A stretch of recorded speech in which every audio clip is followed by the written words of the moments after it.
You'll be in row 14, right next to the service area, the wedding coordinator droned on, while my daughter-in-law offered a smile that didn't reach her eyes. My family would be mortified if your financial situation were too obvious. My son simply lowered his head, offering no defense, not even a kind glance. In that glittering hall, amidst the gentle music and clinking glasses, the groom's mother, was relegated to a seat behind even the photographers. I tightened my grip on the champagne flute, feeling the glass tremble slightly in my hand. 10 years a widow, 40 years dedicated to raising my son, and apparently, all I was worth was a seat in the very last row. I refused to cry. Instead, I lifted my chin and walked with deliberate steps toward the back, as if traversing the most humiliating moment of my life. As I sat down, a distinguished, silver-haired man in a sophisticated black suit placed his hand gently over mine and whispered, "Let's pretend we arrived together." I turned, my heart skipping a beat. It was Sebastian, my first love, the one I thought I'd lost forever. Little did they know, from that moment forward, the person being pushed aside that day would certainly not be me. If you're still following my story, please let me know where you're tuning in from. Each comment you leave is another milestone on this journey. And if this story resonates with you, please give it a like, so it can reach even more people. My name is Mabel Carter. I'm 66 years old, and a widow of 3 years. I dedicated over 40 years to teaching English at a public high school on Chicago's South Side. I wouldn't describe myself as wealthy, but I live comfortably enough on my pension and in the modest house my late husband and I owned. I thought I had come to terms with the loneliness after Harold, my husband, succumbed to lung cancer. But today, at my son's extravagant wedding, the true meaning of loneliness finally struck me. But I knew that in the eyes left behind, pity had been replaced by something else, respect. I turned to the man at the wheel and asked quietly, "You know, all day I thought I was completely alone, but I wasn't, was I?" Without taking his eyes off the road, Seb answered, "No one is truly alone, Mabel. Sometimes the one who sees us best walks in just when we think our light has gone out." I settled back in my seat, watching as the window turned gold with the setting sun. For the first time in years, my heart beat slow and peaceful, and somehow stronger. I didn't know how the night would end. I only knew this. The woman in row 14 didn't sit there anymore. Lakeview Terrace sat perched right on Lake Michigan, its walls of glass capturing the last glimmer of daylight. Evening light bathed the silk curtains in a golden hue. Soft jazz drifted through the air, a mellow saxophone weaving through the clinking of silverware and the soft laughter of a few couples dining nearby. Seb had selected a small corner table facing the water, where distant white sails resembled fragments of memory floating by. He pulled out my chair, his movements still precise and thoughtful, as if 50 years had never been carved away. "You still like sitting by the window," he said gently. "Remember the first time at Romano's? You chose the table by the glass, so the light would hit the food just right." I laughed, my fingers toying with the water glass. "You remember that? Everything connected to you," he said, his eyes warm and deep. The server approached. Seb didn't need a menu. Lasagna with beef, a capri salad, no onions, and a small pour of Italian red, not chilled. I stared at him, astonished. "That's exactly what I ordered 50 years ago." He simply smiled and nodded for the server to leave. We allowed a comfortable silence to settle between us. I watched the ripples on the lake mirror the twinkling city lights. It was so peaceful. I didn't know where to begin. In the end, Seb spoke first.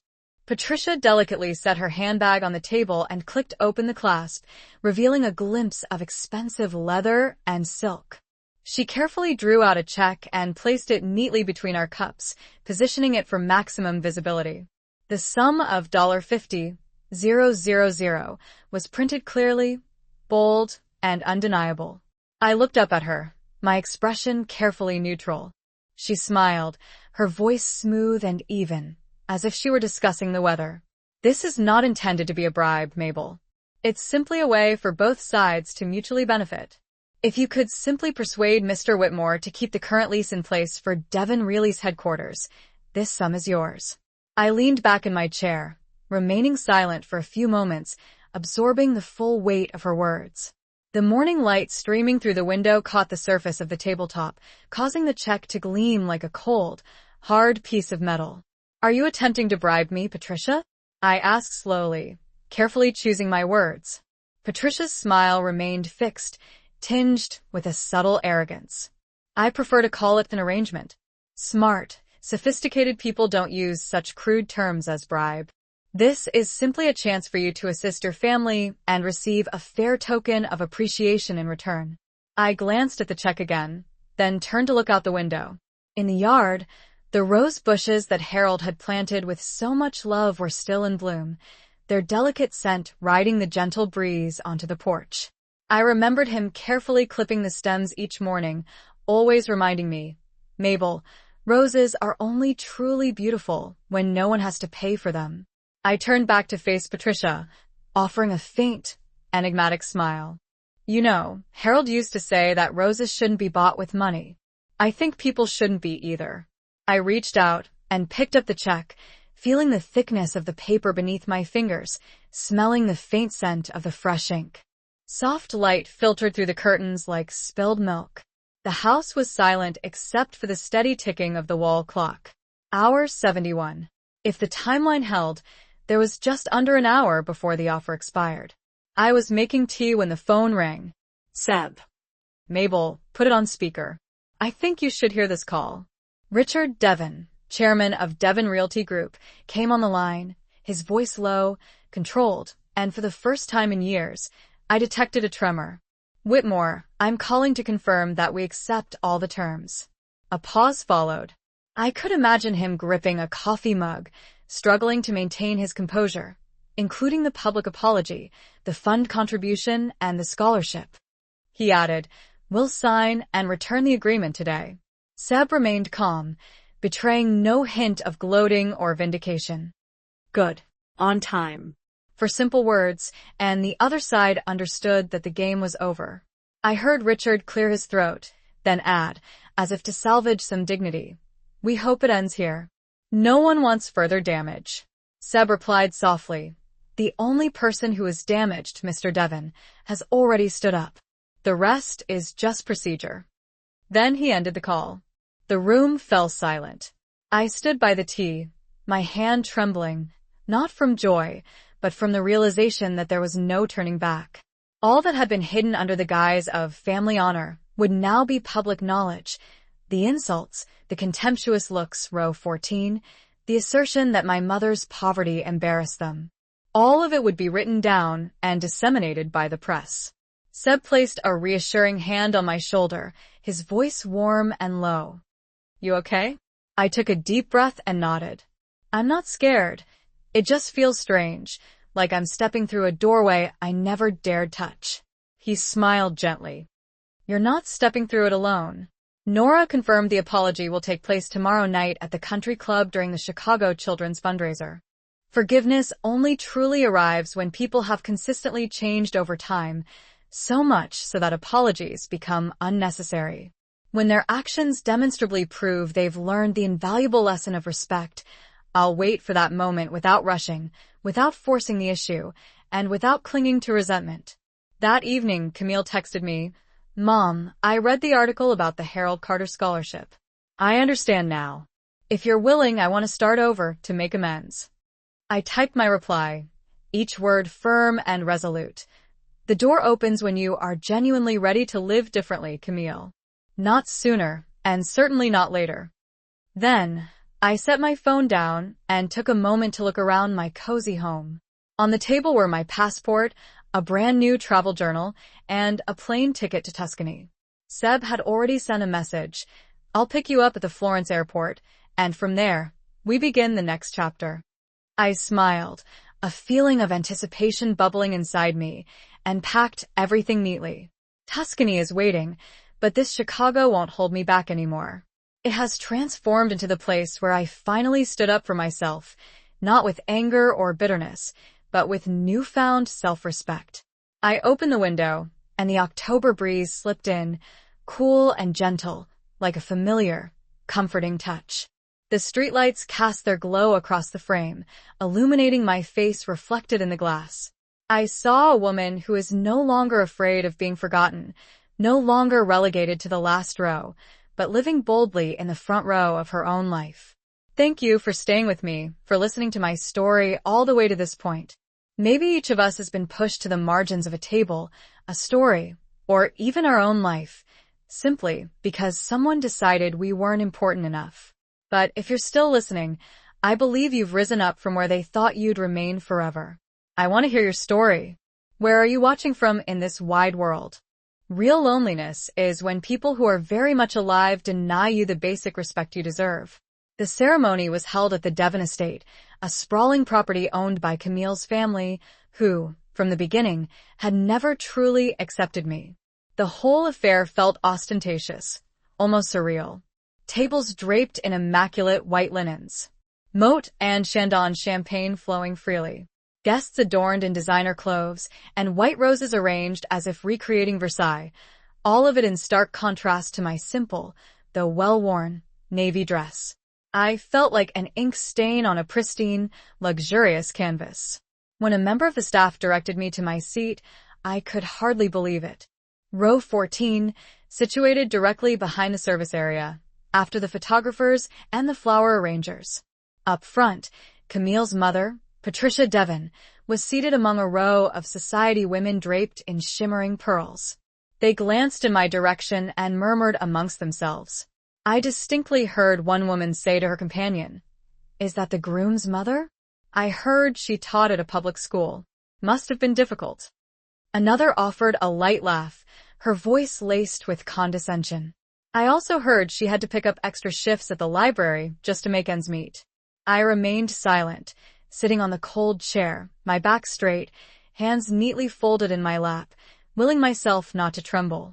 Up at the altar, Bryce looked different. A perfectly tailored suit, a practiced smile, standing with an ease that suggested he had forgotten what it meant to struggle. I remembered the little boy who used to come home with muddy sleeves, handing me a fistful of dandelions and proclaiming, "Mom, these are for you, because you're the prettiest in the world." A smile tugged at my lips, quickly followed by a stinging sensation in my nose. Where had that sweet little boy gone? The music swelled, and Camille began her descent down the aisle in a wedding gown with a train so long it required 2 people to carry. He wanted to know how I had been living all these years. He had read in the papers that my students loved me, but he wanted to hear it from me. I smiled slowly. I taught English for 42 years. Maybe what makes me happiest is when former students come back to visit. Some bring their little kids and say I'm the reason they went to college. I paused, then continued. In those last years, I was teaching while caring for Harold. His illness stretched on for more than 2 years. Every evening, I read him the Whitman poems he loved. After he was gone, I kept reading as if he were still sitting there. Seb listened without interruption. Now and then he nodded, his eyes holding a sorrow I didn't dare look at for too long. After Harold died, I thought I'd gotten used to loneliness. I went on, my voice growing hoarse, but really, I was just living in silence. Bryce called me every 2 weeks, right on and asked the same 3 questions. "Are you well? Do you need anything?" "I'm very busy." It was that tone, as if he was calling out of obligation. Seb sighed. I understand. Obligation is the worst form of love. It pretends to care, but the heart is gone. I gave a small laugh, then asked, "What about you, Seb? Did you ever have someone?" He leaned back slightly, looking out at the lake. "Yes, a few." But it always felt unfair to them. No matter how good they were, I kept comparing them to someone who'd gone very far away. Ultimately, I chose to live alone. Alone, but not feeling empty. Perhaps it was because I always held on to the belief that you were doing well somewhere. That line tugged at my heartstrings. For a fleeting moment, I saw him again as an 18-year-old, sitting beneath the tree in front of my house, notebook in hand, his face lighting up with a smile each time I read a poem aloud. The server arrived with our food, the lasagna fragrant and sending up delicate swirls of steam. I took a bite. Then, the sharp sound of tearing paper filled the otherwise quiet room. Patricia startled, her eyes widening slightly in surprise, but I had already deliberately ripped the check into 4 neat pieces and placed them carefully on the saucer beneath her teacup. My worth, madam, is not for sale. Patricia raised a perfectly sculpted eyebrow, her smile flattening into a thin, disapproving line. Be careful with grand, dramatic statements, Mabel.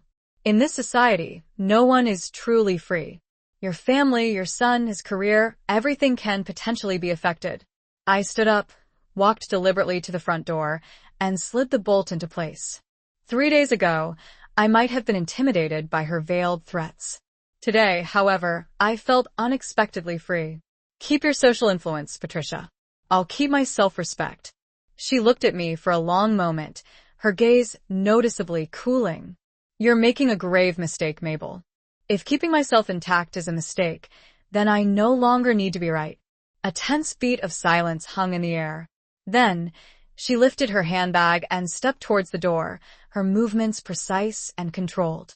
Before she left, she turned back, leaving a lingering trace of Chanel No. 5 in the air. I sincerely hope that when the inevitable consequences arrive, you'll still have enough confidence left to smile. The door closed behind her, leaving only the lingering scent of expensive perfume and a palpable storm of suppressed anger hanging in the air. I sat back down and looked at the shredded check on the saucer, the pieces of torn paper scattered around the pristine china. The money was rendered useless, but the ink still remained bright and clear. Money was a strange thing, I reflected. It only possessed power if we allowed it to define our value. I gathered the torn pieces of paper, dropped them into the trash can, and washed my hands under the faucet, watching the cold water slide over my fingers, rinsing away the residual grime of the attempted insult. Devon Realty is the lead sponsor. They want to announce the signing and apologize right on stage. I raised an eyebrow. In the middle of a fundraiser? Exactly. They want to regain face by demonstrating social responsibility. To me, it's fitting justice, bowing their heads where they were once proudest. I was quiet for a long moment, then asked softly, "Do you think I should go?" Seb looked at me, his gaze steady and kind. "I think you've listened to others speak for you long enough. It's time to show up for your own story." I nodded, a mixture of warmth and apprehension swirling within me. Then it's time. That afternoon, a text arrived from Nora Patel. The final agreement has been signed. They sent the scan. Tomorrow night, Mr. Richard Devon will read the apology. Media will be present. I stared at the words on the screen, then put the phone down. I understood that this moment wouldn't just be a legal victory, it would be a form of moral justice. No one would be imprisoned, no one would lose their freedom, but everyone would have to confront the truth of their actions. That evening, while clearing the table, my phone lit up. Bryce. I opened the message to find a short text. "Mom, I'll be there for the announcement. I think I need to hear it with my own ears."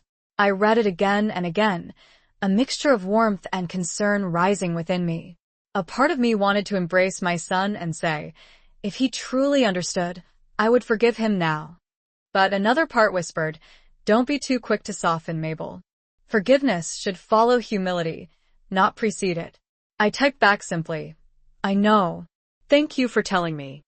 Then I set the phone down, inhaled deeply, and gazed at Harold's photo on the table. His smile was as gentle as ever, steadying the flutter in my chest. That night, I opened the closet and took out the simple black dress Harold had once admired. Have you had a moment when you realized, I have worth too? Share your experiences in the comments, because sometimes a small act of sharing can bring warmth and comfort to someone who's quietly enduring hardship, the way I once did. And if you'd like to continue walking with me on journeys of healing, discovering dignity, and rebuilding trust, please like, subscribe, and turn on the notification bell. Not just for my sake, but for everyone who's ever been looked down upon, to let them know that someone understands and that there is always hope. I'll see you in the next story, where another woman is learning to smile again after the storm. The diamonds at her throat sparkled blindingly. She never once glanced in my direction. I was a shadow she wished to erase from the picture. Just as I was about to lower my head to escape the wave of contempt surrounding me, The chair beside me slid back. A distinguished older man, his silver hair gleaming in the sunlight, took a seat. A hint of bergamot cologne drifted over. He wore a Swiss watch.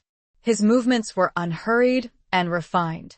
I initially assumed he had made a mistake and was about to say something when I heard his voice, low, steady, and confident. "Let's pretend we came together." I froze. He leaned in, a calm smile on his face, and gently placed his hand over my clenched one. The touch startled me for a few seconds, but strangely, I felt no embarrassment, only a sense of warmth. From the front, I noticed guests beginning to turn their heads. Their expressions shifted from pity to curiosity, and then gradually to cautious interest. A woman in a feathered hat whispered to her husband, "Who is that man with the groom's mother? He looks powerful." I didn't turn, but I caught the hint of a smile playing at the corner of the man's mouth. On the stage, Bryce glanced down, his gaze landing on us. In that instant, his face paled slightly. I could see his lips moving as if he wanted to ask something, but didn't dare. Camille followed his line of sight. When she saw me smiling and conversing with the mysterious man, her face tightened. I didn't know what game I had been pulled into, but I could feel the power dynamics shifting. Those who had looked down on me were now more reserved. Those who had turned away before began to observe. I tilted my head and whispered, "I don't understand what you're doing." Without looking at me, he replied, "Just smile. Your son is about to look again." I did as he suggested. When Bryce glanced down a second time, he appeared as if he had witnessed something impossible. The rich flavors of meat, cheese, and tomato sauce exploded on my tongue, and I found myself laughing, almost in disbelief. "What is it?" Seb asked, a hint of amusement in his voice. "It's just, this tastes as good as it did back then," I replied, the words laced with a nostalgia that almost brought me to tears. "Cry if you want," he said softly. "There's nothing wrong with allowing yourself to be moved." I shook my head, swallowed slowly, and whispered, "No, I don't want to cry anymore. I want to remember it with a smile." We ate at a leisurely pace, each sentence gradually bridging the gaps created by the years we had lost. As the server topped off our red wine, Seb rested an elbow on the table, the light casting a warm, golden glow in his eyes. "Mabel, we can't turn back time, but we can certainly choose what tomorrow holds." I looked at him in silence, absorbing his words. Deep inside, something both unfamiliar and strangely familiar began to stir, like an old heart slowly waking from a long slumber. "You make it sound too simple," I answered, my voice trembling slightly. "Because it really is simple," he countered gently. "Happiness doesn't require magic, only the courage to begin again." Before I could respond, my phone vibrated insistently in my purse. I glanced down to see 7 missed calls from Bryce and 3 messages from Camille, all echoing the same worried question. Asterisk, who is Sebastian Whitmore? Mom, where are you? Do you even know what kind of man he is? I set the phone face down on the table and exhaled slowly, trying to compose myself. "They've started digging into you, haven't they?" Seb smiled knowingly. "Of course. The Devons never rest easy when they don't know what someone is capable of, especially when it might affect them." "Aren't you afraid?" I asked, the question laced with a mixture of jest and genuine concern. "Afraid? Mabel, I've faced much bigger battles than they could ever imagine." In that moment, I felt an old, worn-out part of myself finally dying off, making room for something new, something firmer, and something infinitely more free. I picked up my phone and dialed Seb's number. He answered after the second ring. "I'm here, Mabel." "What is it?" "Guess who came to visit me this morning?" "I'm betting it wasn't someone delivering flowers," he joked lightly, his voice laced with warmth and humor. I laughed, my voice still a little unsteady. "No, it was Patricia Devon. She brought a check for $50,000. I'm guessing it was for an arrangement, so we could both mutually benefit." "You guessed right," Seb confirmed, a hint of amusement in his tone. "I don't imagine she particularly liked the way you declined." Seb chuckled, a warm, low sound that drifted through the phone line like the heat of the morning sun. "I'm incredibly proud of you, Mabel. Plenty of people would have taken that check and excused it as simple practicality. But you're different, I sighed. I don't ever want my life to be traded or bartered again. I was controlled for far too long. Then it's definitely time that we did exactly the opposite, he replied, his voice steady and resolute. This afternoon, come to my office and meet with Whitmore Capital's attorney. There are a few things that I want to discuss with you. I was taken aback by his unexpected offer. An attorney? Is something wrong? Not trouble, Mabel, an opportunity. Sometimes, justice needs to be rewritten by the very people who were previously dismissed. I was quiet for a moment, looking out at the yard where the sunlight illuminated the vibrant rose bushes. Are you sure about this, Seb? I've never even set foot inside a law office before. I'm sure, Mabel. And I want you there, not for revenge, but so that we can finally close the door on the past. I smiled, feeling my heart suddenly lighten with a sense of anticipation. Okay, I'll come this afternoon. Mabel, that color makes you look like a woman who knows exactly who she is, he had said at our 25th anniversary party. It still fit perfectly. The fabric had softened with time. I pressed it carefully, hung it on the window to catch the morning sun, then sat before the mirror. My hair was now more than half silver, but I smoothed it back and twisted it into a loose bun. I applied no heavy powder, no bright lipstick, just a touch of foundation and small pearl studs. The lamp reflected a 66-year-old woman whose face was no longer taut, but whose eyes were clear. I looked at myself and whispered, not the woman in the back row anymore. I pictured the scene for the next day. The bright room, the faces that had once turned away, the shaking voice reading the apology. I didn't know if I would smile, cry, or simply stand still. But I knew one thing. I would be there, head held high, as Harold would have wanted. Before bed, I received a short text from Seb. I'll pick you up at 6. Not early, not late. I replied, bring the contract. I want to see it in our hands. It'll be there. And so will I. I smiled and put the phone down. Outside, the Chicago sky held a pale wash of orange. A light wind off the lake carried damp hints of water. I closed my eyes without fear. What I felt was something different, like being given my life back, not to seek revenge, but to complete the circle. Tomorrow, the world might gossip and the news might sensationalize the story. But I knew that beneath the noise, this would be the day Harold would have been proud and said, "You stood up, Mabel." At last. The next afternoon, Chicago's sky was unusually clear. Sunlight scattered over Lake Michigan like silver leaf. I sat in the car beside Seb, clutching my small bag, calmer than I had anticipated. We pulled into the country club, the venue for the Chicago Children's fundraiser. A line of luxury cars moved through the gate. In the very spot where he had arranged for his own mother to be humiliated, I now seemed to be seated with a man worthy of the front row, perhaps even their betters. Perfect, he murmured, gently squeezing my hand. Now, they don't know where to place you in their picture anymore. I looked at him, a mixture of surprise and gratitude welling up inside me. Who are you? I asked softly, just loud enough for him to hear. He tilted his head, his deep blue eyes holding an answer I had unknowingly waited my entire life to hear. Someone you should have crossed paths with again a long time ago. I didn't have time to fully process the situation. The minister continued speaking, the violins kept playing, and all eyes remained fixed on the couple. But I knew that with a few subtle gestures and a simple smile, the entire social order of this event had begun to crack. Skeptical, curious glances lingered on us throughout the ceremony. I caught snippets of whispered conversations. Is he someone in finance? He looks familiar.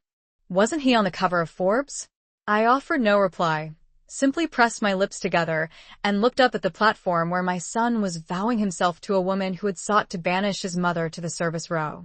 Oddly enough, I felt calm. Perhaps it was because, for the first time in years, I didn't feel invisible. A breeze from the garden gently brushed my hair, as if whispering, "It's time, Mabel." I didn't know why those words echoed in my mind, but my heart did. This wasn't Bryce's wedding day anymore. It was the day I reclaimed myself. I didn't know who the man beside me truly was, or why he had chosen to help me. But from the way he held my hand and redirected the room's attention, I sensed that something was about to change for good. When the applause began, I stood up on instinct. He leaned toward my ear and said, "Let them wonder." I looked around.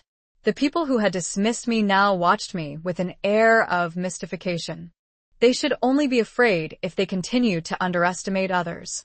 I laughed, a genuine sound of amusement. "You're as confident as you used to be." "No, Mabel. I just believe in the fundamental justice of cause and effect.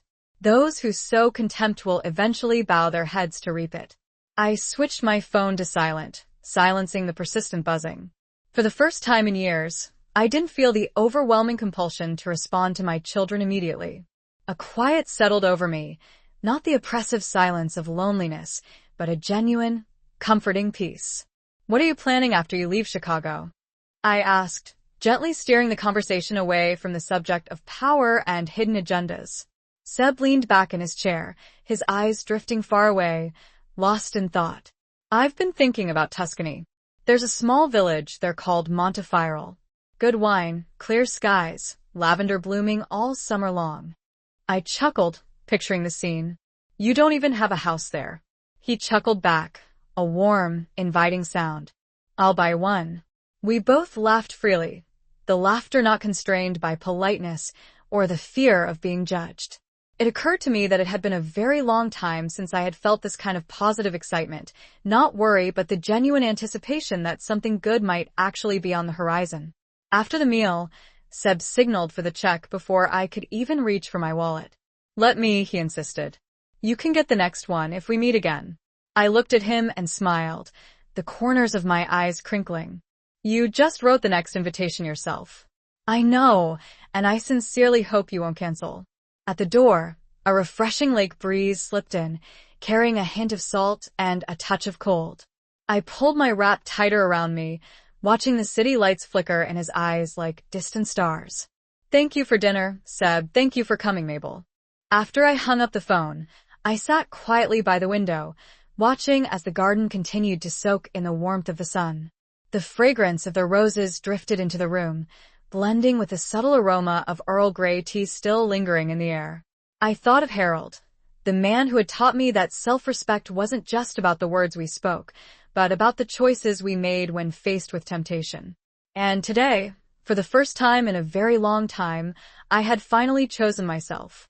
Not out of anger or spite, but because I simply wanted to be free in this modest little house, in a rose garden that no amount of money could ever truly buy. Outside, the clouds began to thin, allowing the bright afternoon sunlight to pour through the window frame, casting a warm glow across the tea table and illuminating the scattered scraps of the shredded check, glinting like tiny streaks of a new beginning. That afternoon, as promised, I went to Whitmore Capital. The tower's glass exterior caught the sunlight, creating an imposing and somewhat cold impression, the kind of architecture that seemed to convey that power didn't need to shout. It simply resided at a higher elevation. Seb met me in the lobby, still wearing his familiar charcoal suit and deep blue tie. He smiled softly when he saw me, his eyes both encouraging and reassuring. "You're here. Nora is waiting for us in the conference room." The conference room was located on the 27th floor, featuring rich cherry wood paneling and a long, polished table illuminated by muted, indirect lighting. The woman seated at the head of the table stood as we entered, attorney Nora Patel, around 40 years old, petite in stature, but possessing a gaze as sharp as a freshly honed blade. "Nice to meet you, Mrs. Carter. I've heard a great deal about you from Mr. Whitmore." We shook hands, her grip surprisingly warm, but undeniably decisive. A thick file lay open on the table in front of her, its pages marked with blue and red flags. Staff in black and white uniforms hurried back and forth. Everything appeared as lavish and polished, as if nothing had transpired. But inside me, everything had shifted. I had emerged from the shadow of the woman in the back row. Today, I wasn't there as a mere spectator. I was there to be seen as myself. Seb turned to me, his eyes both reassuring and proud. "Ready, Mabel?" I nodded. "It's time." The country club's main hall sparkled. Round tables were draped in crisp white linen, rows of crystal glasses gleamed, and the air was filled with the mingled scents of perfume and jazz. As Seb and I entered, familiar faces from the wedding turned to look. I saw women who had whispered about my outdated dress, men who had once shaken Richard Devon's hand with deference. Their eyes now held a different expression, not contempt, but a mixture of curiosity and apprehension. A server guided us to the front rows, near the press area. I spotted Bryce in the first row on the right, his shoulders slumped, his hands clasped. Beside him, Camille wore an emerald dress. Her makeup was immaculate, but even from a distance, I could discern a faint tremor at the corner of her mouth. As the clock struck 7, the stage lights dimmed. The host announced a special moment of social responsibility. Then Richard Devon, chairman of Devon Realty Group, took the stage, his voice low and controlled, struggling to sound composed. Tonight, on behalf of Devon Realty, we offer a public apology to Mrs. Mabel Carter, who was treated with disrespect by a member of our own family. He paused and looked toward the front row. Camille stood, no wedding lights now, no proud smile, just a young woman with downcast eyes, a paper trembling in her hand. "I'm Camille Devon," she said, her voice thin but clear. "On my wedding day, I said something unforgivable, that my mother-in-law's poverty would embarrass our family." Up front, Camille's mother frowned. Bryce glanced down, his eyes frantic. Camille gripped his hand tighter, appearing afraid, unsettled, and utterly lost. And me? I simply smiled. For the first time in years, I felt a sense of lightness. Deep down, I knew that no one held the power to relegate me to the last row anymore. As the wedding music faded and the applause thinned, the man at my side tilted his head and spoke softly. "Just for me. We finally meet again, Mabel." I lifted my face to ask who he was, and the slant of afternoon light across his silver hair revealed the unmistakable deep blue of his eyes. The exact shade of blue I had memorized half a century ago. I froze, the sounds around us, the music, the chatter, fading away until only his face remained. "Sebastian?" The name caught in my throat. He smiled and nodded slowly. "Call me Seb the way you used to." I could hardly breathe. That name, I hadn't spoken it in 50 years. I thought I had forgotten, but memories don't truly die. They merely lie dormant. We remained quiet for a few moments as the applause dwindled and the crowd began to disperse. I noticed his hand was still holding mine, warm, steady, as if no time had passed at all. "You've changed a lot, but your eyes haven't," Seb said gently, his voice deeper and a touch rougher with age. "When the minister read the vows, you still bit your lip." I thought, surprised at his powers of observation.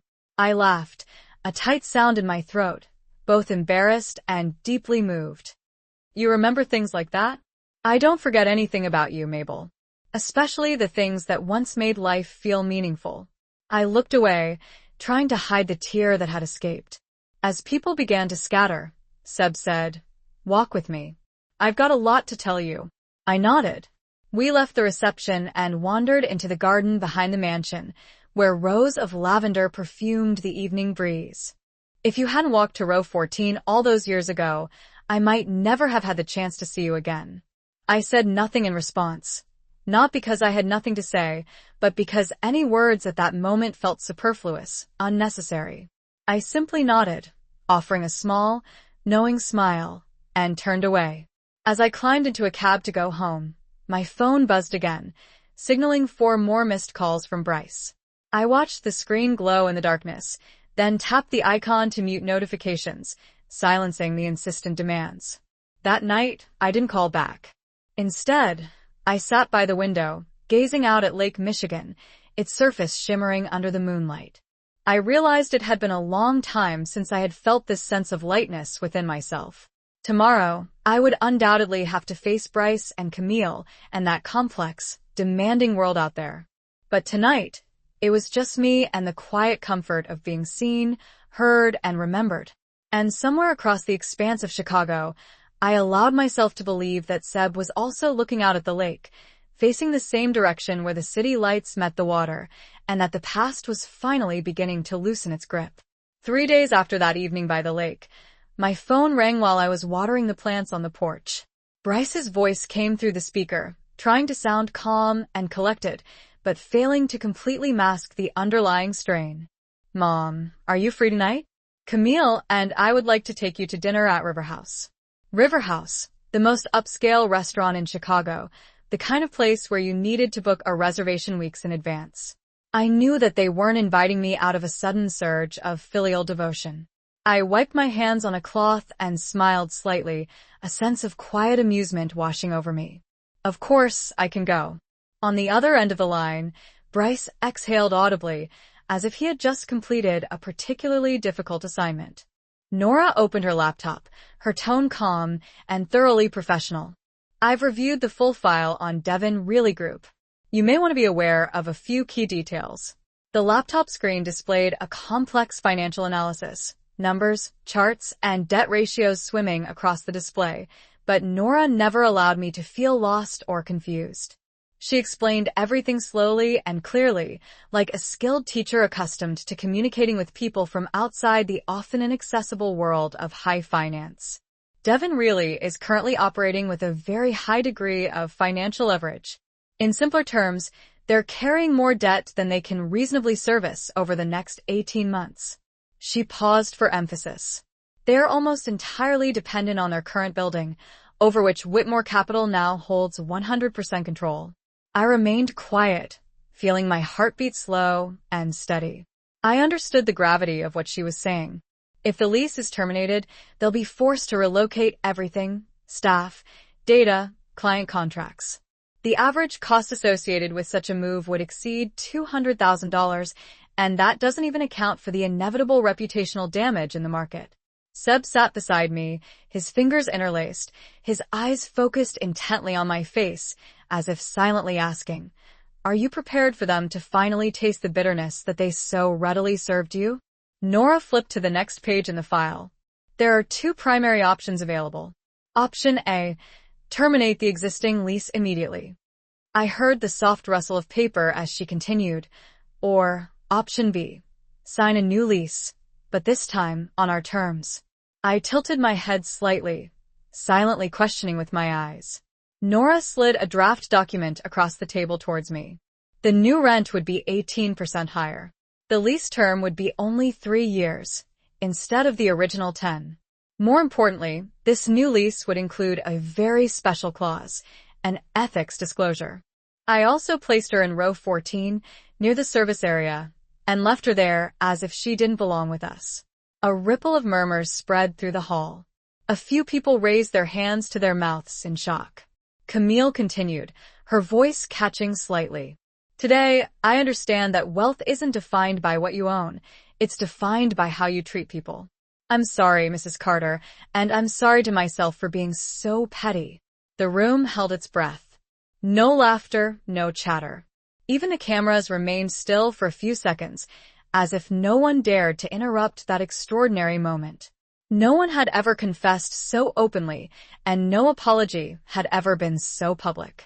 I stood and walked slowly to the handheld microphone that a staff member extended to me. I didn't look at the crowd or the cameras.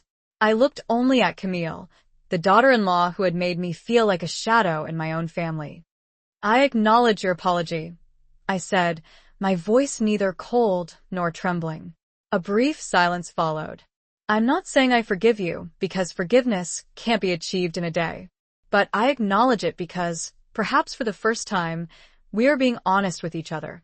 Camille bowed her head, tears falling onto the paper clutched in her hand. I turned to Bryce. He raised his head, his eyes red, and I knew that for the first time, my son truly saw me, not as a mother meant to endure, but as a woman with the right to stand tall. The hall remained quiet for a moment, then applause began, not thunderous, but genuine. Reporters began snapping photos again, flashes of light strobing. I heard a whisper behind me. "Is that Mrs. Carter? The one they put in the back row?" She looks so dignified. No one voiced it aloud, but I felt it. The social scales had shifted. Those who had once remained silent in the face of insult were now witnessing a lesson in dignity, and they knew they could no longer ignore it. After the program, I left with Seb. Voices and laughter faded, leaving only the soft crunch of our shoes on the gravel path. I looked for you for years, Seb began, his eyes fixed straight ahead. That year, I went to London for a business program. I thought I'd only be gone for a few months. I wrote you dozens of letters, sometimes one every week, sent to your old home address. I stopped walking, a sudden chill running across my shoulders. I never got a single one. Seb turned to face me, his eyes filled with shock and profound sadness. Not one? No calls, no messages? I thought you'd forgotten me, or found someone else. My mother told me you were the kind of man who only cared about money. Seb closed his eyes, exhaling sharply. Margaret. I suspected. When I came back, I called and was told you'd moved with no forwarding address. I went to the house, but they said it had been sold. I was quiet, his words falling like rain on parched earth, awakening long-dormant memories. Loose pieces began to slide into place. Years of waiting for letters that never arrived, my mother's constant refrain, marry someone stable. Don't be foolish for love. I whispered, almost as a confession. She hid everything. She even erased the messages on the landline. I was naive and believed you'd moved on. Then I met Harold, kind, steady, safe, and convinced myself it was for the best. Seb stepped closer, his eyes glistening. I came back to Chicago twice after that. Once in 1978, then in 1980. The first time I hired someone to find you, but you were already married. The second time, I saw your wedding photo in the newspaper and knew I was too late. I offered a small, aching smile. 50 years late, Seb. Maybe fate kept a sliver of mercy for us. He nodded, his voice rough. I never married. There were few women, but it always felt unfair to them. No matter how wonderful they were, I kept comparing them to you. For years, I read about you, your teaching awards, the students you helped.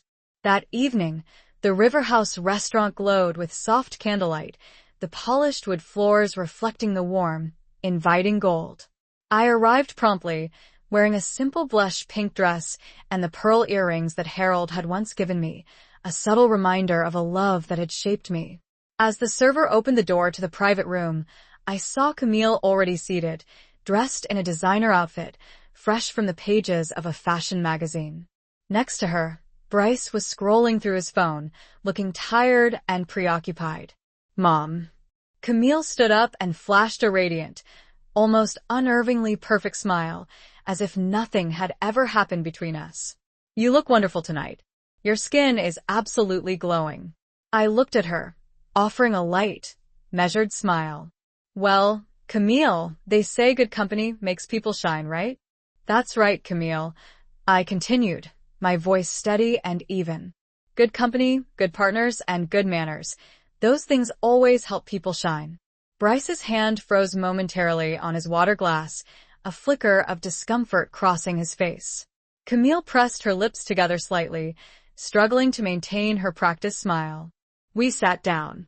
The private room felt luxurious, yet strangely cold, more like a formal meeting space draped in velvet than a welcoming dining area. Under the table, Seb quietly took my hand. He sat beside me, composed and at ease, his gaze calm and steady. The simple gesture, though understated, made me feel strangely safe, like a reassuring reminder that I wasn't alone anymore.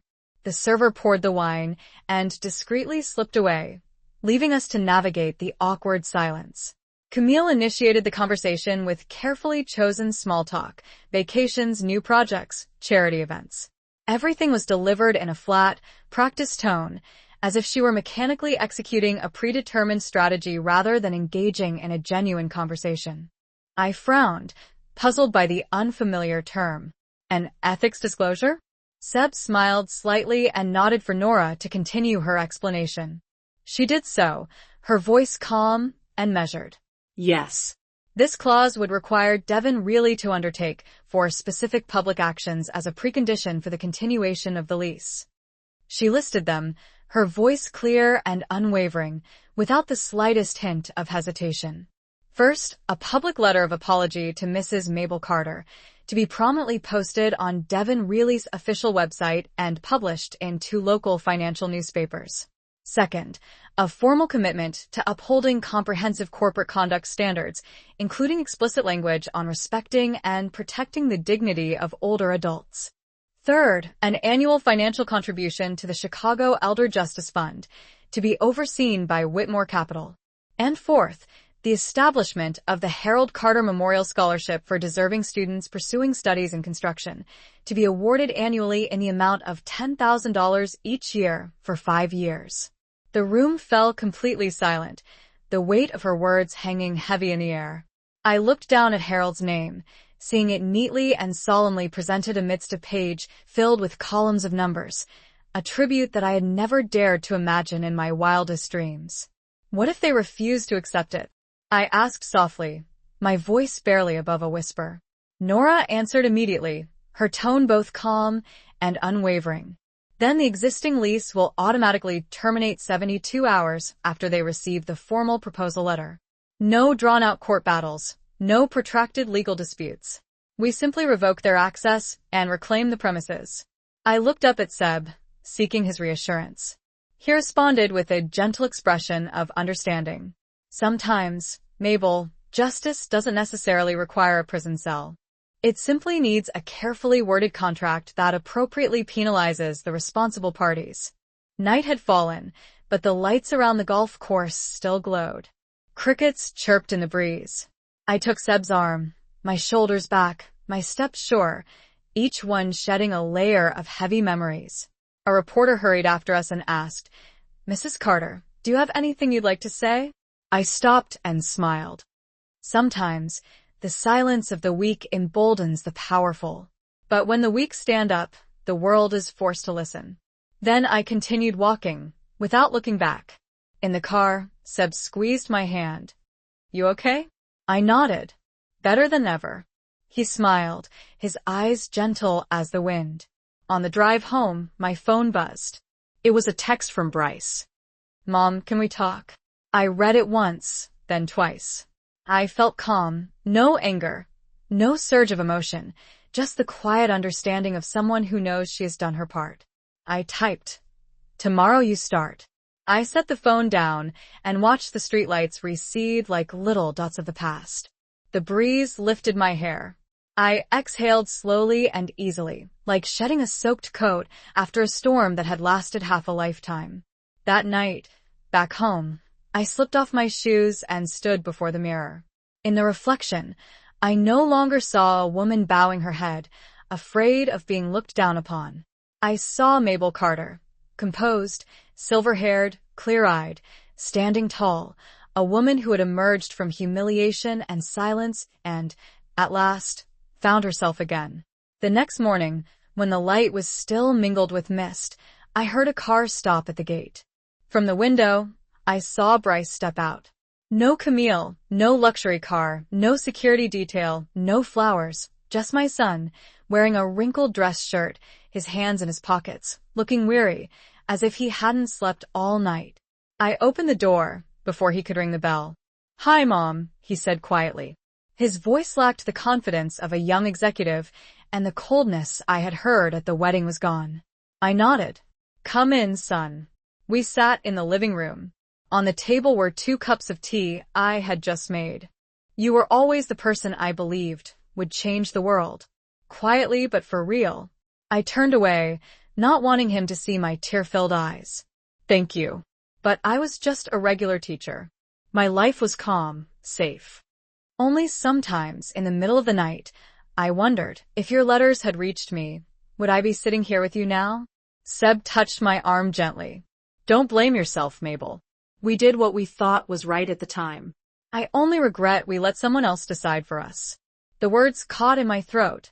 I thought of my mother, strict, controlling, obsessed with the safest path.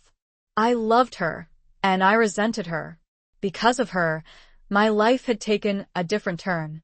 We paused by a small garden pond, its surface reflecting the late afternoon sun. Seb sat on a stone bench and gestured for me to join him. He pulled a small object from his pocket, an old photograph with yellowed edges. A young woman with dark hair smiled radiantly, holding a fistful of wildflowers. I've carried this with me since 1972. My hands shook as I took the photograph. I thought you'd have thrown this away long ago. No, he said with a tender smile. I once thought if I kept it, I'd never be able to love anyone else. Then I realized that letting go isn't about forgetting. It's about accepting that love can still exist even when the person isn't there. I looked down at the photo, my voice barely audible. I loved Harold, Seb, truly. But he never saw me the way you did. Our marriage was peaceful, responsible, affectionate, but it lacked a spark. Maybe I simply learned to live without being truly seen. Seb pressed a hand to his chest. And I somehow lived as if I were still seeing you. Strange, isn't it? A man can pass 1,000 faces and only remember one pair of eyes. I steadied myself. Some nights I dreamed we were back at Romano's, that little Italian place on 12th Street where I used to steal the olives from your salad.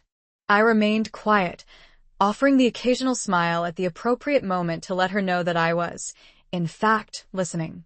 When the main course arrived, a beautifully presented dish of grilled wagyu with truffles, Bryce finally set down his knife and looked directly at me. Mom, I actually wanted to talk a bit about work. I took a slow sip of my wine, allowing the silence to hang in the air for a moment. Yours or mine? I finally asked, my voice carefully neutral. He faltered slightly, thrown off by my unexpected response. Camille jumped in quickly, her voice as soft as cotton, but edged with a barely perceptible hint of calculation. Whitmore Capital just bought the building where our company's headquarters are located. It would be wonderful if your side could consider keeping the current lease in place. We could all benefit. Seb looked up from his plate, not rushing or appearing flustered in any way. He carefully cut a piece of the wagyu with deliberate, measured movements, then said evenly, "Business is business, Miss Devon. No one gets to alter previously agreed upon terms based solely on personal ties, especially if the underlying conditions simply aren't right." I noticed a tendon jump slightly in Camille's neck, betraying her carefully constructed facade of calm. Bryce forced a thin, strained smile and tried to interject. I think things can be flexible as long as both sides are willing to be reasonable and work together. Seb gently set down his knife, a rare flash of steel glinting in his eyes. I'm only flexible with people who understand how to demonstrate respect. The measured words floated out into the air, deceptively light, yet carrying the weight of unspoken accusations. The room fell into an absolute silence, broken only by the soft clinking of silverware. I remained silent for a long time, allowing myself to fully absorb the implications of what was being proposed. In my mind's eye, I saw Camille, her coldly calculating eyes, her practiced half-smile, the condescending tone of her voice that had made me feel so small and unwelcome at the wedding. I remembered sitting alone in the last row, my hands trembling with suppressed emotion while no one seemed to notice, let alone care. And now, I had an opportunity to make them confront the consequences of their actions, not with personal revenge or vindictiveness, but with carefully measured consequences. "I'll sign," I said, my voice sounding far steadier than I had expected. Seb turned to Nora and nodded slightly, giving her the signal to proceed. "Add her as a co-signer. She's the one who is directly harmed, and she is therefore the one who has the inherent right to bring this story to a rightful conclusion." Nora smiled almost imperceptibly and jotted down a few notes on her legal pad. "I'll send the formal proposal to Devon really this afternoon. Their response deadline will be 72 hours. She stood, gathered the various files, and then extended her hand towards me.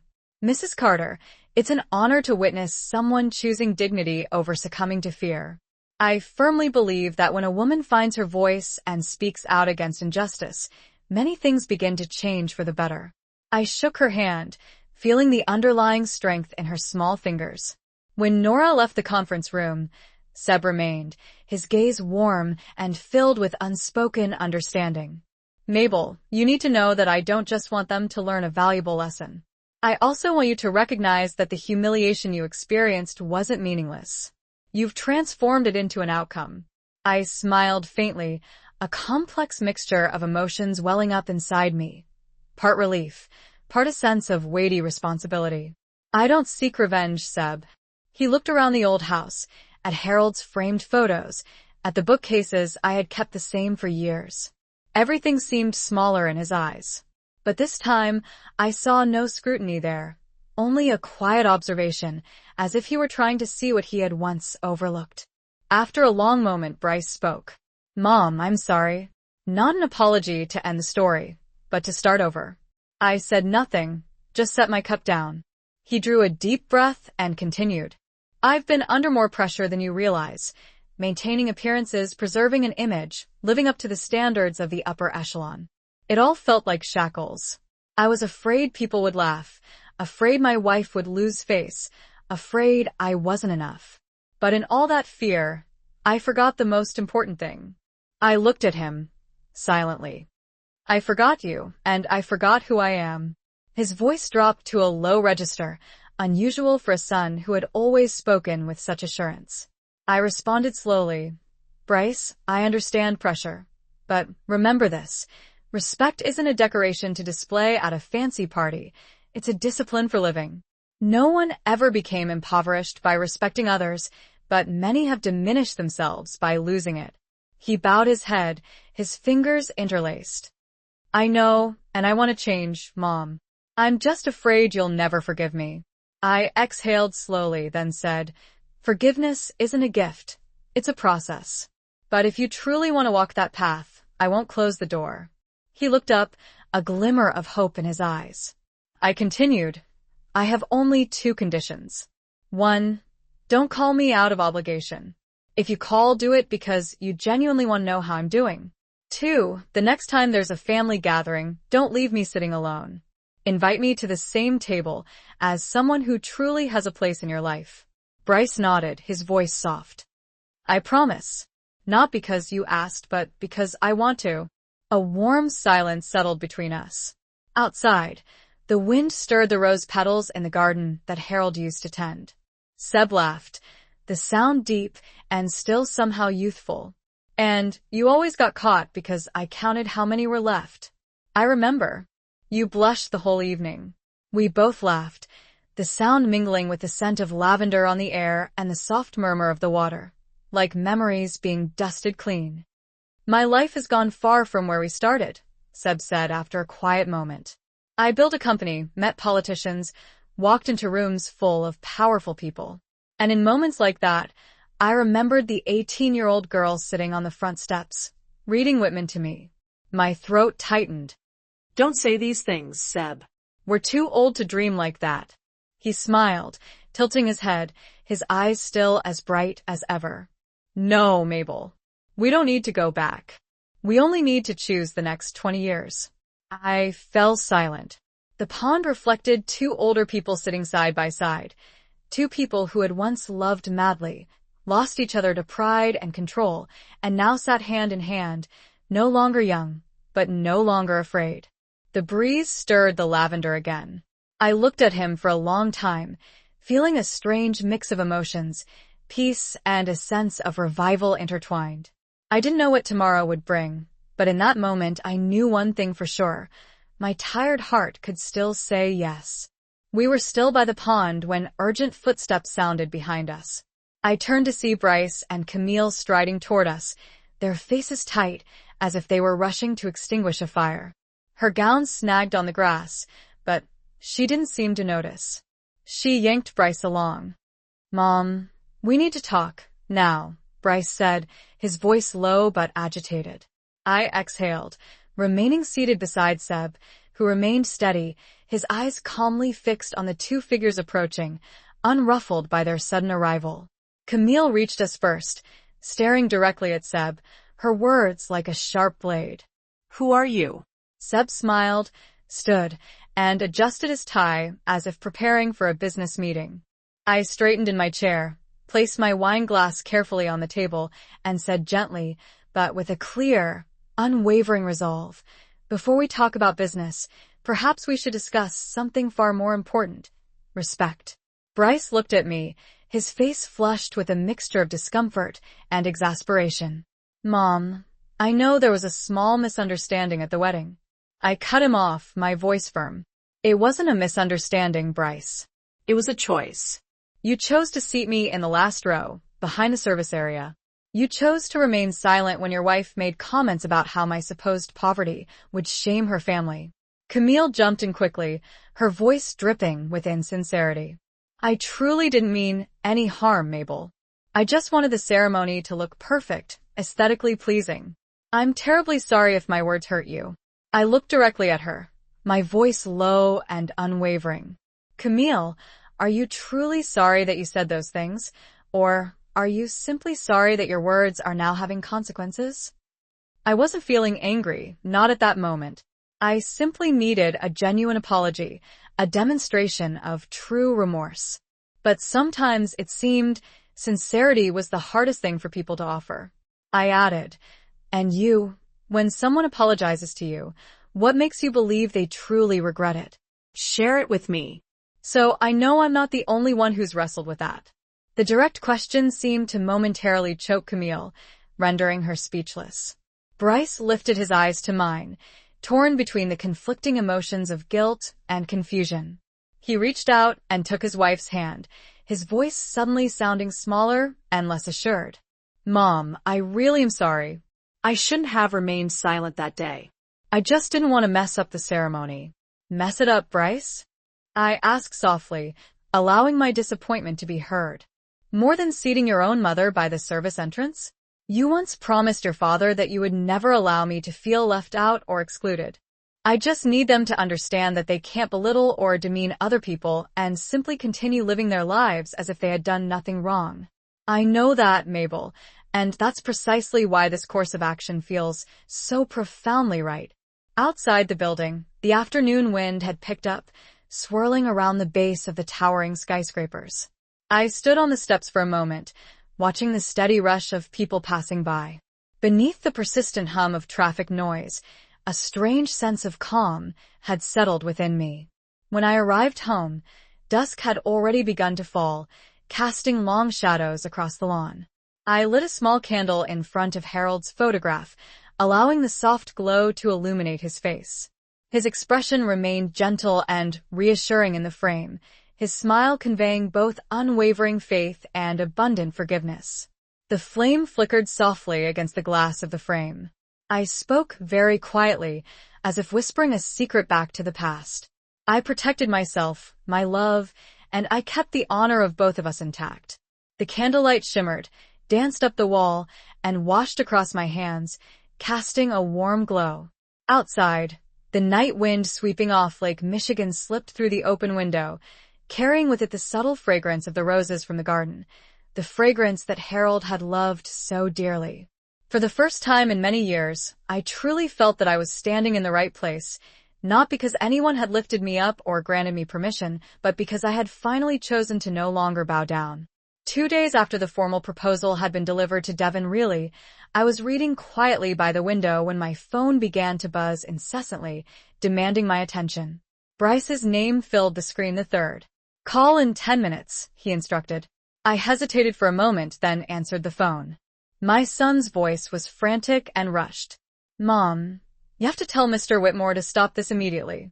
This is pure blackmail. I knew that if he were still here, he would probably be smiling. That afternoon, I received an email from Nora Patel. The Harold Carter Scholarship has been officially established.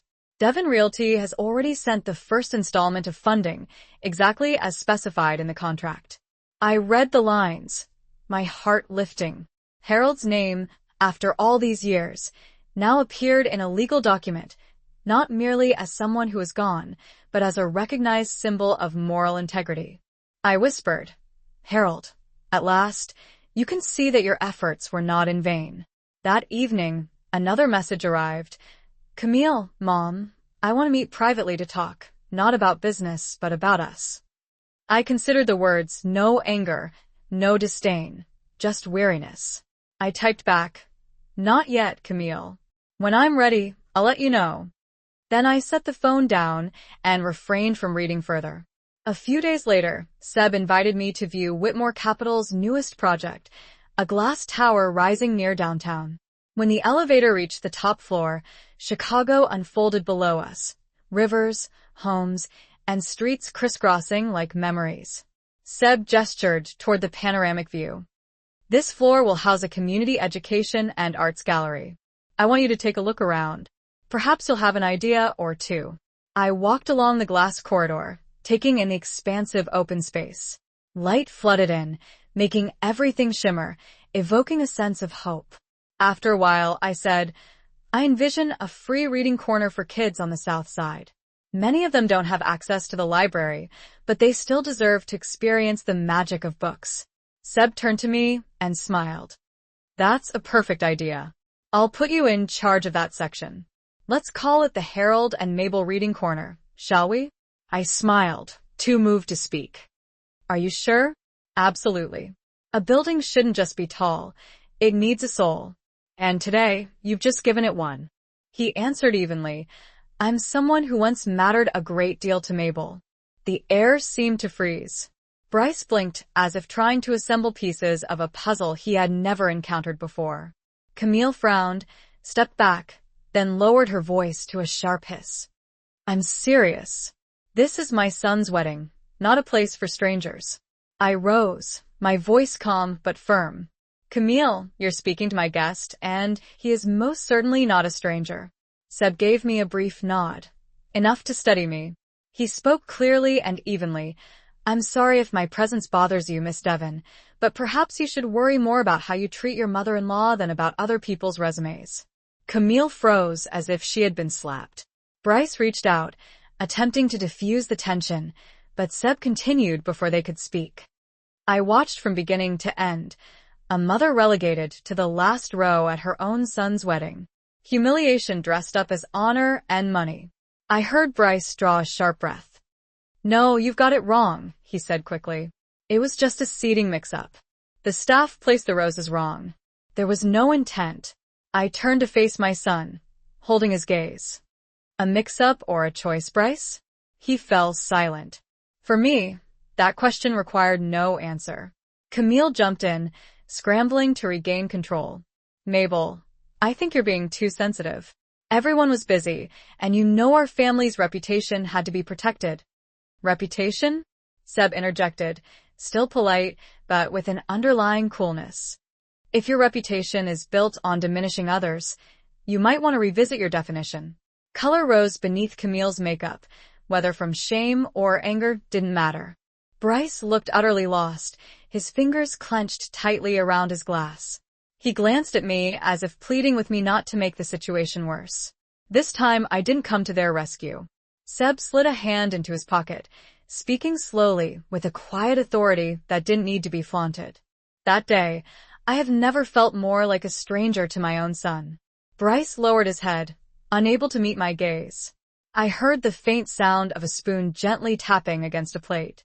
Camille set it down, trying to conceal her growing irritation. Seb spoke up, his voice quiet but impossible to ignore.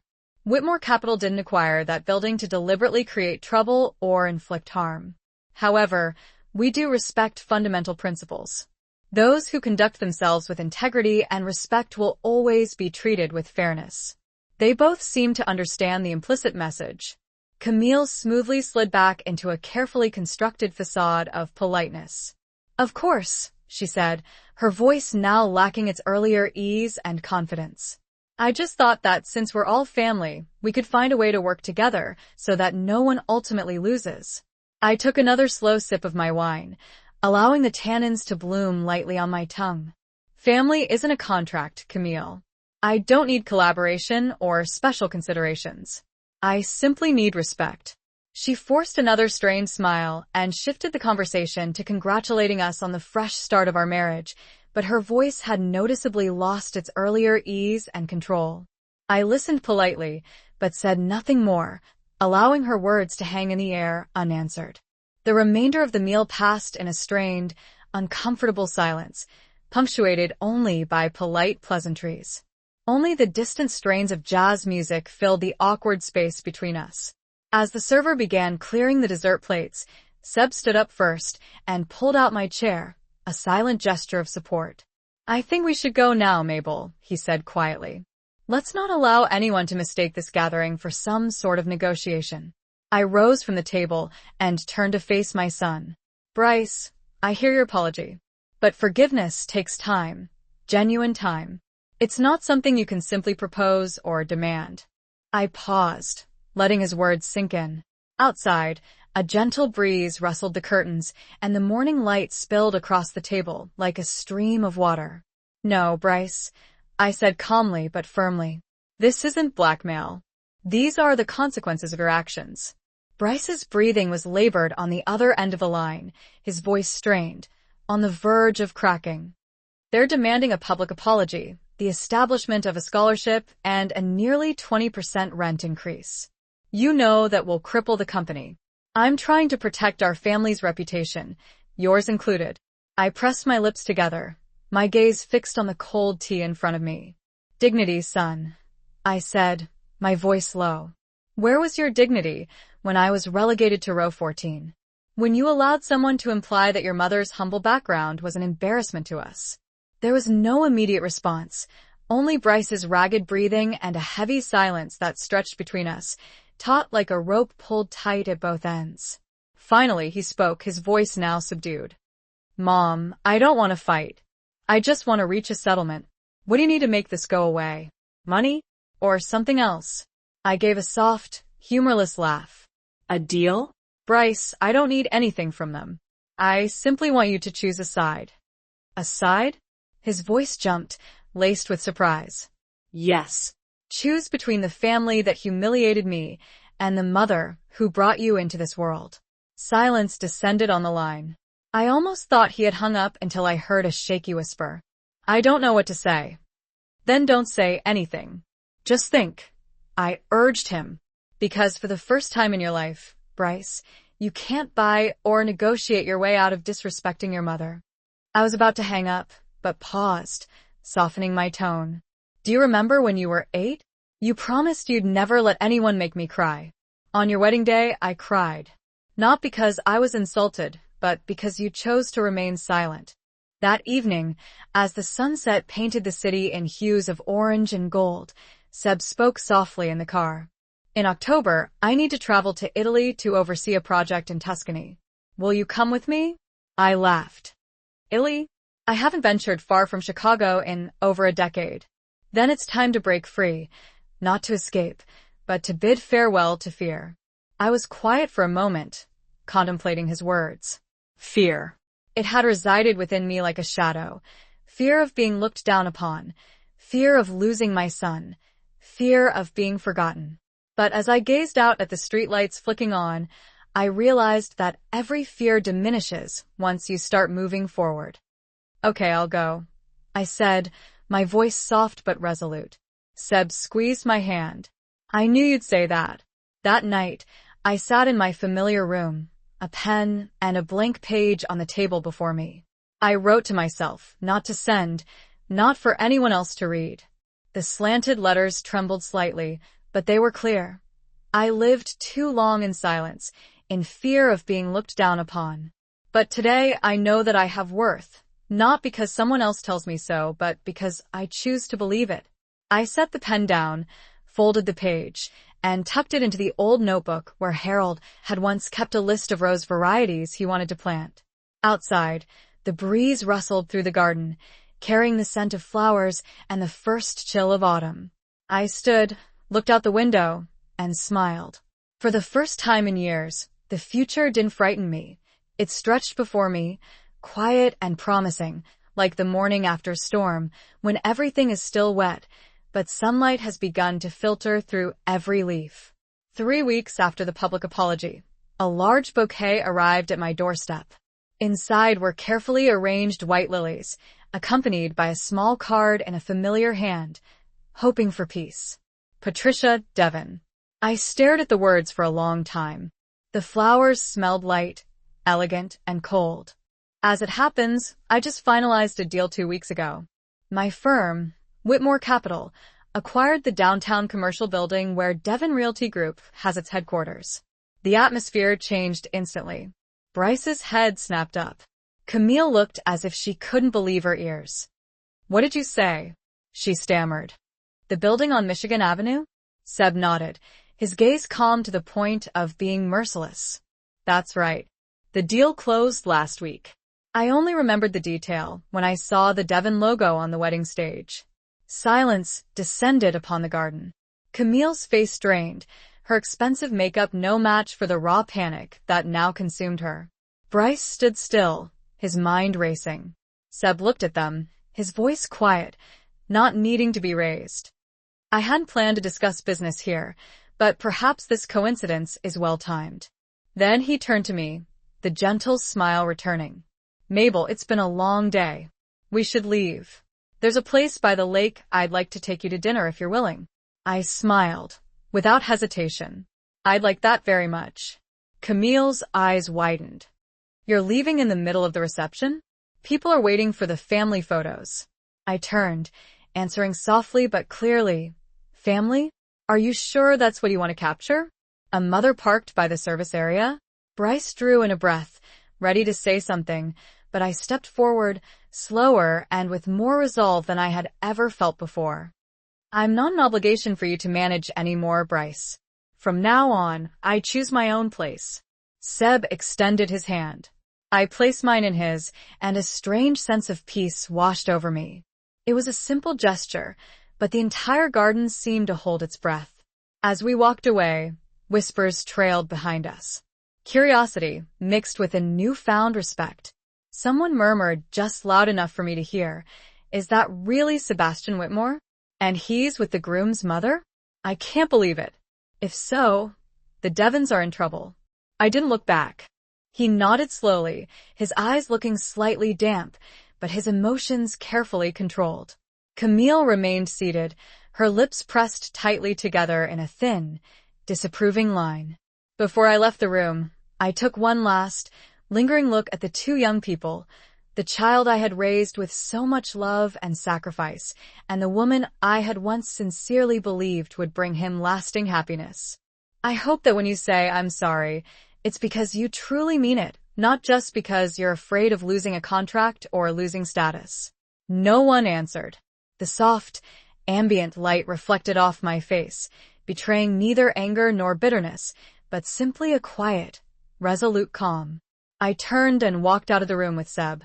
On the way home, the city blazed with light, the towering skyscrapers resembling massive glass blocks against the backdrop of the night sky. In the car, Seb remained quietly observant, allowing me the necessary space to process my thoughts and emotions. After a while, he spoke softly, his voice gentle and understanding. "You held your ground tonight, Mabel. I'm deeply proud of you." I looked out the window, a faint smile gracing my lips. "Maybe I've finally learned what you've known all along, that silence can sometimes be far more powerful than words." He nodded in agreement and gently squeezed my hand, offering silent reassurance. That night, I didn't feel tired or emotionally drained. Perhaps it was because, for the first time in years, I had walked away from a conversation without feeling diminished or somehow smaller. I didn't intend to offer forgiveness quickly or easily. I knew that forgiveness was a privilege, and this time I wouldn't hand it out carelessly. The next morning, I was making tea in the kitchen when the doorbell rang, the sound slow and deliberate, almost arrogant, as if the person on the other side expected to be granted immediate access. I opened the door. Patricia Devon, Camille's mother, stood there, her presence instantly familiar. I heard him inhale deeply, then only silence, a long quiet as weighty as a decade spent avoiding a mirror. At last, I spoke gently, like a final farewell. "I hope you make the right choice this time, but I can't wait forever." Then I ended the call, refusing to let the conversation revert to its old patterns, where I had to soothe, compromise, and excuse the wrongs of others. That afternoon, I met Seb at a gallery in River North.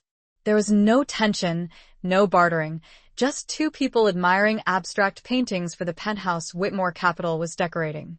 Seb wanted my input, but I've never been comfortable making big decisions.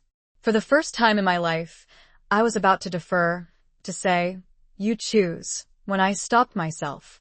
I looked at a large canvas depicting fields of blue and white, reminiscent of the sky after a storm. "This one," I said steadily. "It makes me feel like I'm breathing freely." Seb smiled and nodded. "I think Harold would agree." I smiled back. Harold would say this color shows dust too easily, but deep down, he'd agree. We stood together for a long time, watching the light play on the wooden frame. It felt strangely liberating to participate in a significant decision without fear. No fear of judgment, no fear of being looked down upon, no fear of making the wrong choice. I realized that the right to choose isn't a privilege. It's something I had inadvertently lost, misplaced through loving too many people and neglecting myself. By the time I returned home, twilight had settled. I set my bag on the table, switched on the light, and my phone buzzed. It was a text from Bryce. "I need time." A short message, devoid of embellishment. I sat with that message for a while, feeling neither anger nor joy, just an odd stillness. I typed back, "So do I, Bryce, but the clock is ticking." I placed the phone face down, resisting the urge to check if he had read it. I've learned that love doesn't mean waiting indefinitely. I smiled and called the Children's Hospital in Chicago, where Harold had once supported a small music program before he passed away. "I'd like to send this bouquet to the nurses in pediatrics. Please tell them it's from a mother who wants to thank those who still care with kindness." When the staff agreed, I felt a strange sense of relief, like placing a stone where it belonged. That afternoon, an email arrived from Nora Patel. Devon Realty has completed the first year of their community commitments. The Harold Carter Scholarship, the service programs, and the Southside Fund have all been launched on schedule. I read each line slowly. It was no longer a battle of wounded pride. It was the continuation of fairness. I thought of the first students receiving scholarships in Harold's name, of the children in the neighborhood holding new books from the reading corner Seb and I had built. This wasn't merely my victory. It was a circle closed with purpose. On Friday evening, Bryce called. "Mom, I'd like to invite you to dinner at my house, just family." His voice was soft and measured, like someone carefully navigating creaky old floorboards, anxious not to disturb the silence. I arrived as dusk began to settle. The house radiated a warm, golden light, a stark contrast to the tense atmosphere I remembered from my last visit. Stepping into the dining room, I was taken aback. The long table was set, and my place was right in the very center. Bryce gently pulled out my chair, his eyes meeting mine with a tender smile. "This is yours, Mom. I want everyone to see you, to recognize your importance." I sat down, my gaze drawn to the empty chair across from me, a single white rose resting on its back. Bryce added quietly, "I think Dad should be here in spirit, too, even if it's just with a flower to represent him." I couldn't help but nod, a lump forming in my throat. Your father always believed a table is only truly warm when everyone is respected. I simply held Seb's hand and followed the stone path toward the back gate. The breeze rustled through the maples, the scents of lavender and champagne mingling in the air. With every step, another layer of old dust seemed to fall away. At the car, Seb opened the door for me as if we were 20 again.